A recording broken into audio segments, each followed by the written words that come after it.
નમસ્કાર દર્શક મિત્રો, જનરપન ન્યૂઝમાં આપનું સ્વાગત છે।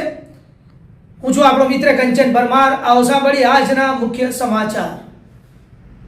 આણંદ જિલ્લાના આંકલાવ તાલુકાના અંબાવ ગામના ખેડૂતનો સળગવાનો મામલો। આણંદ જિલ્લાના આંકલાવ તાલુકાના અંબાવ ગામના ખેડૂત ભરતભાઈ પડિયારનું સારવાર દરમિયાન મૃત્યુ। વડોદરાની સહેજ હોસ્પિટલમાં સારવાર દરમિયાન ખેડૂતનું અવસાન થયું છે।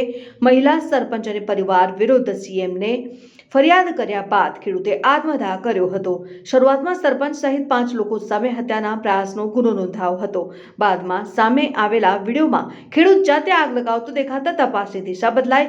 ભરતભાઈએ ભ્રષ્ટાચારની ફરિયાદ બાદ ધમકી અને માર માર્યાનો આરોપ લગાવ્યો હતો। આંકલાવ પોલીસ દ્વારા સમગ્ર મામલે વધુ તપાસ હાથ ધરાઈ પોસ્ટમોર્ટમ કરાશે।